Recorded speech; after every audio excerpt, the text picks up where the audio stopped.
사사기 말씀 함께 나누겠습니다. 사사기 13장 1절부터 7절에 있는 말씀입니다. 나를 알면 은혜가 보인다. 이런 제목으로 오늘 하나님 말씀 함께 나누겠습니다. 여러분, 우리가 살아가면서 다른 사람에게 실수하거나 잘못하는 경우가 있는데요. 그런 때에 상대방이 그것을 이해해주고 혹은 용서해주고 또 별일 아닌 것처럼 넘겨줄 때 사실 얼마나 고맙습니까? 감동적이기까지 하죠. 왜 그런 큰 감동을 느낄까요? 내 연약한 모습 때문에 그렇습니다. 내 잘못한 것, 내 실수한 것, 내 부족한 모습을 내가 적나라하게 봤기 때문에 그것을 이해해주는 사람의 사랑과 은혜가 더 크게 느껴지는 겁니다. 여러분, 영적으로도 마찬가지입니다.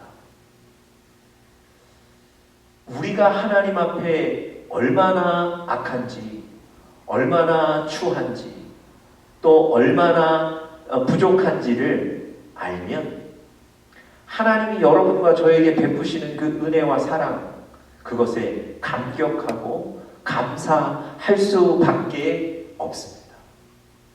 로마서 5장 20장에 그래서 이렇게 말씀하십니다. 죄가 더한 곳에 은혜가 더욱 넘쳤다. 여러분, 죄가 있는 곳에 징계와 처벌이 있어야 하는데 왜 성경의 기자는 죄가 있는 그곳에 은혜가 더욱 넘쳤다고 기록하고 있을까요? 여러분, 그 사람이 자신이 죄인인 것을 깨달았기 때문에 그렇습니다. 내가 하나님 앞에 얼마나 큰 죄인인지, 내가 하나님 앞에 얼마나 잘못했는지, 부족한지를 알고 나니 그런 나를 이해해 주시고, 그런 나를 용서해 주시고, 그런 나를 포기하지 않고 지금도 붙잡아 주시고 기다려 주시는 그 하나님의 은혜와 사랑이 얼마나 큰지를 깨닫게 되는 거예요. 그래서 내가 죄인인 것을 깊이 깨달으면 깨달을수록 하나님의 은혜와 사랑이 더 그 사람에게 넘쳐나게 되는 겁니다. 제가 오늘 설교를 시작하면서 이런 얘기를 드립니다. 나를 알아야 그래야 하나님의 은혜가 보인다는 거예요. 여러분, 어떠십니까? 요즘 혹시 코로나 때문에 좀 지쳐가시고 또 분주하시고 이러면서 혹시 하나님의 은혜와 또 하나님의 사랑에 대한 감사와 감격을 잊어버리시지는 않았습니까? 하나님이 정말 나와 계속 동행하고 계시는가? 혹시 의심하고 계시지는 않습니까? 여러분, 나를 알면 은혜가 비로소 보이게 되는 거예요. 그런 때에 바로 내 자신의 모습을 다시 깨닫고 돌아보실 필요가 있으십니다. 오늘 우리가 함께 살펴보는 성경 본문 1절에 보시면요, 우리가 어떤 모습의 사람인지를 다시 한번 정확하게 설명해 주고 있습니다. 오늘 본문은 이스라엘 백성들의 모습을 설명한 구절인데요, 그 이스라엘 백성들의 모습을 통해서 다시 한번 우리의 모습을 바라보게 되는 겁니다. 오늘 본문 1절에 세 가지 구절을 통해서 이스라엘 백성들의 모습을 좀 살펴보려고 합니다. 첫 번째는요, 이스라엘 자손이라는 단어입니다. 하나님이 오늘 1절에서 이런저런 얘기를 하시면서 그 얘기의 대상이 바로 이스라엘 자손, 이스라엘 백성이라고 정확하게 명시해 놓고 계십니다. 여러분, 이스라엘 백성, 이스라엘 자손은 어떤 사람들입니까? 하나님이 선택하신 선민들이죠. 이스라엘 백성들은, 유대인들은 아직까지 지금도 선민의식에 대해서 분명한 생각을 갖고 있고요. 또 나름대로 자랑스러워합니다. 하나님께서 복음을 전하고 선포하시기 위해서 그들을 선택하신 것이 맞습니다. 그들을 하나님의 영광을 위하여 제사장으로 삼으셨어요. 그들은 거룩한 사람들입니다. 여러분, 구약시대에는 분명히 하나님께서 이 이스라엘 백성들을 하나님의 영광을 위해 제사장으로 삼으셨지만, 지금은 바로 여러분과 저를 하나님의 영광을 위하여 선택하시고 사용하고 계십니다. 베드로전서 2장 9절에 보니까요, 오직 너희는 택하신 족속이요, 왕같은 제사장이요, 거룩한 나라요, 그의 소유된 백성이다 분명히 말씀하고 있습니다. 하나님께서 오늘날 여러분과 저를 이스라엘 백성들처럼 선택하시고 사용하시는 거예요. 오늘날은 여러분과 제가 바로 왕같은 제사장입니다. 여러분, 이런 이스라엘 백성들, 이런 우리들 어떻게 살고 있나요? 정말 거룩하게 살고 있습니까? 성스럽게 살고 있나요? 구별되어 살고 있습니까? 정말 그 이름에 걸맞게 하나님의 영광을 위하여 도덕적으로 옳게 살고 있습니까? 여러분, 사실은 우리 안에 부끄러운 모습들이 너무 많습니다. 어떤 때는 예수 믿지 않는 사람보다도 내가 더 못하구나, 이렇게 느끼실 때도 있습니다.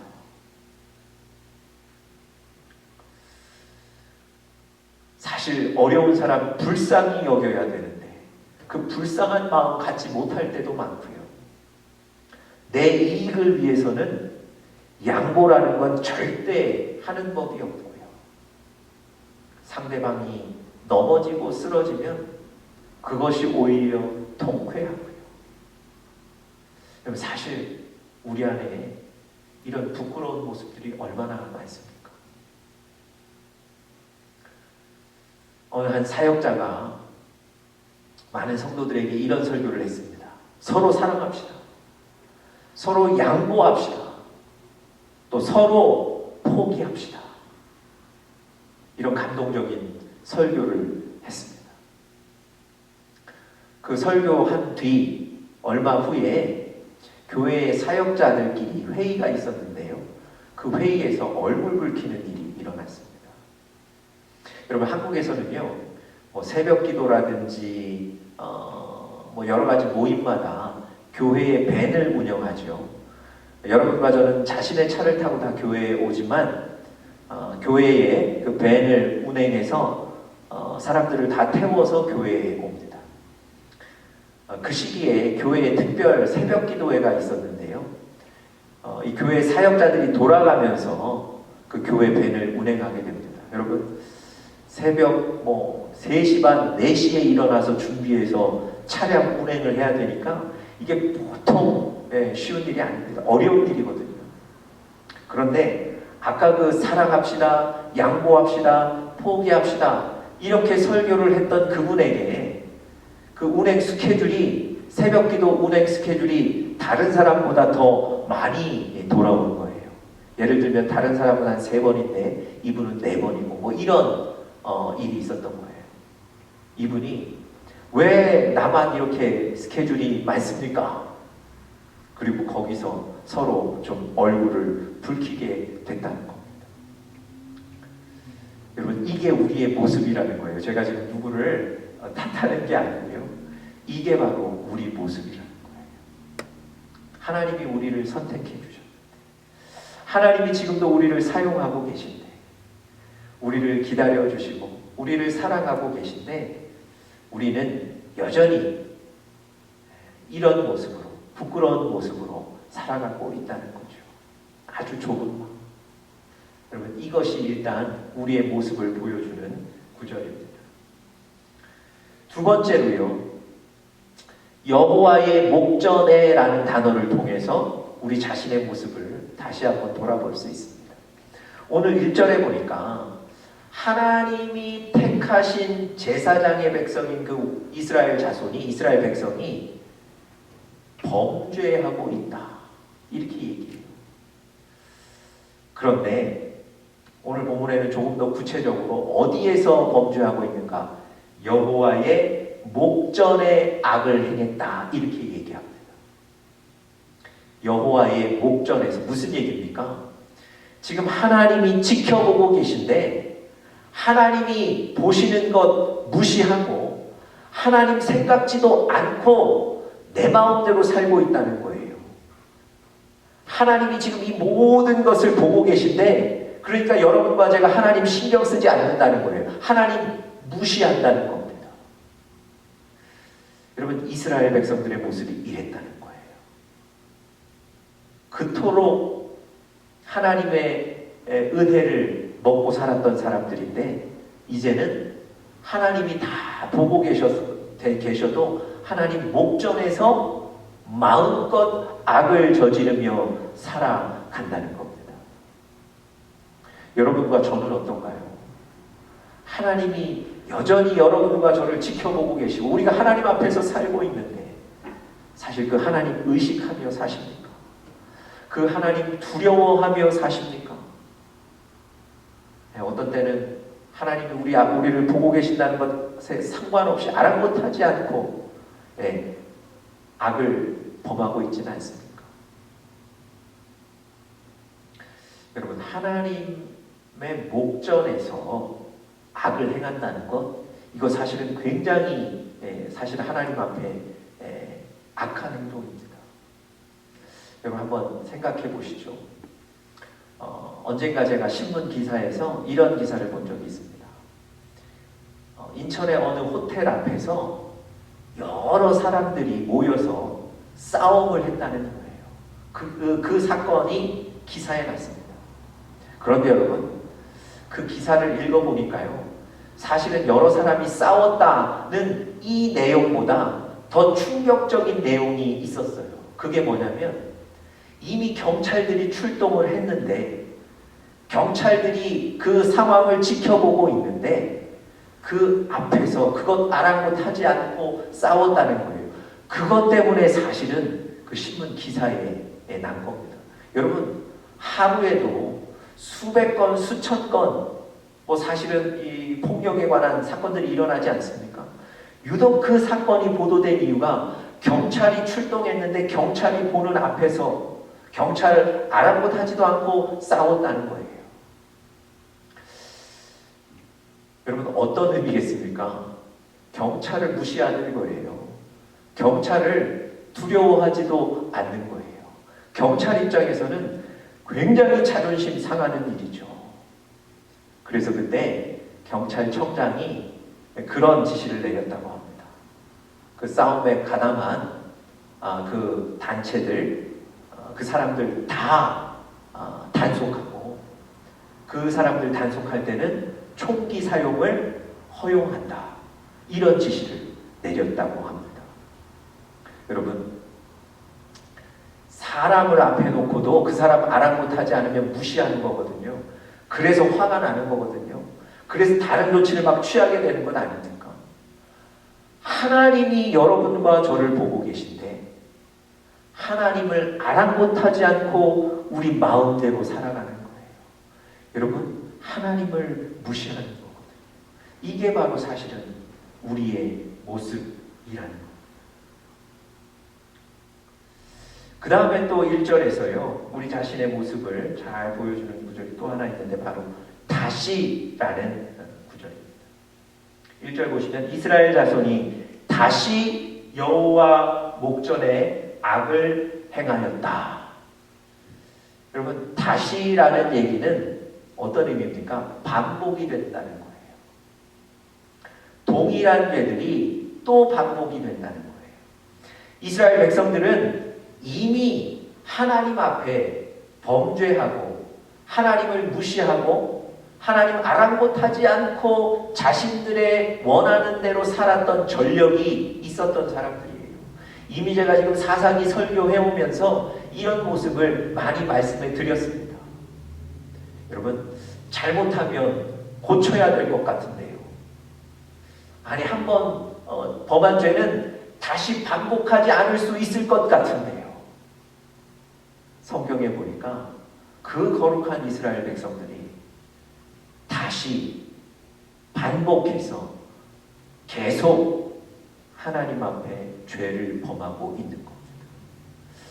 여러분, 이것이 또한 우리의 모습 아닌지 돌아보실 필요가 있습니다. 하나님, 내가 다시는 이거 하지 않겠습니다. 하나님, 내가 다시는 하나님 떠나지 않겠습니다. 내가 다시는 하나님 다른 사람 미워하지 않고 하나님 무시하지 않겠습니다. 그런데 삶의 현장에 여러분과 제 마음 가운데 계속해서 반복적으로 이런 모습들이 다시 발생하고 있는 거죠. 여러분, 법원에서 판결을 내릴 때요, 선고유예라는 판결을 내릴 때가 있습니다. 여러분, 이 선고유예라는 건 어떤 제도냐면요, 일정한 기간 동안에 다시 죄를 짓지 않으면 그 선고 자체를 없애주는 거예요.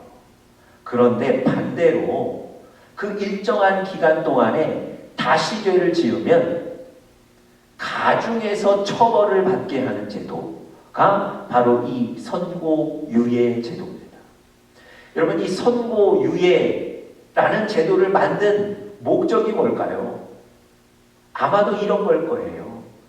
다시 반복되는 죄를 범하지 말라는 걸 겁니다.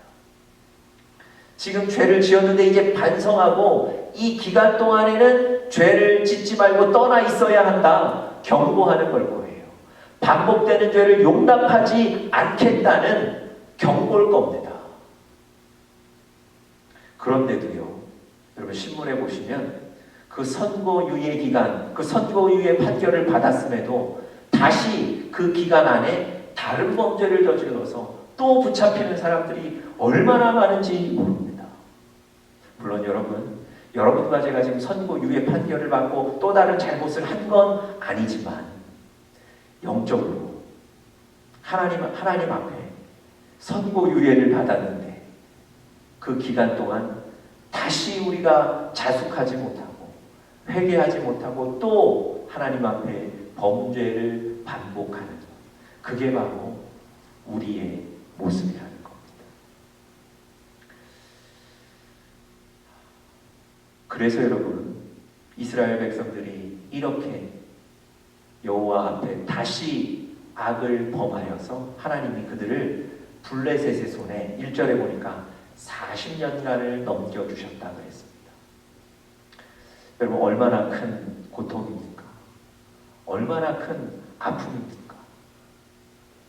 하나님 앞에 다시 죄를 범하고 또 하나님 앞에 악하게 살게 되고 하나님을 떠나게 되죠. 하나님이 그들을 다시 하나님 앞으로 불러들이시기 위해서, 돌이키게 하시기 위해서 징계를 주시는 거예요. 그런데 오늘 본문 2절부터 보면요, 1절하고는 전혀 관계없는 얘기가 나옵니다. 어느 가정에 한 아이가 태어난다는 뭐 그런 얘기예요. 아니, 지금 1절에 이스라엘 백성들의 그 적나라한 모습을 보여주시고 그런 그들을 다시 돌이키기 위해서 40년간의 징계를 주셨는데 그 내용 바로 다음 2절부터 어느 가정에 아이가 태어난다. 도대체 1절과 2절 사이에 무슨 관련이 있을까요? 왜 이런 얘기를 갑자기 이렇게 적어 놓으셨을까요? 아니면 1절과 2절 사이에 전혀 관계가 없는 걸까요? 여러분, 5절을 보시면 이 한 아기가 태어남의 기사가 왜 여기에 나와 있는지를 여러분들과 제가 충분히 이해할 수 있습니다. 5절 제일 마지막 부분 한번 보십시오. 그가 블레셋 사람의 손에서 이스라엘을 구원하기 시작하리라. 여러분, 무슨 얘기입니까? 이 가정에서 태어난 이 아기가 블레셋의 손에서 고통당하는 이스라엘 백성들을 구원해낼 하나님의 도구 사사가 될 것이라는 얘기입니다. 여러분, 하나님은요, 이스라엘 백성들이 하나님을 멀리 떠났기 때문에 그들을 돌이키게 하기 위해서 징계하시죠. 그런데 징계하고 그치시는 게 아니에요. 너희들 고생 한번 해봐라, 고통 당해봐라, 징계를 위한 징계를 주시는 것이 아니고요.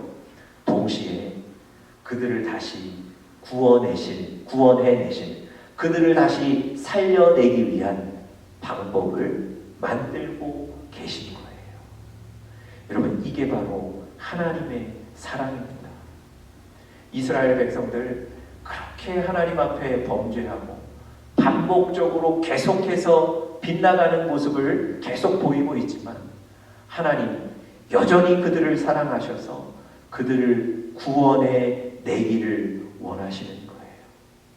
여러분, 이런 이스라엘 백성들의 모습에도 불구하고 하나님은 여전히 그들을 붙잡고 계신 겁니다.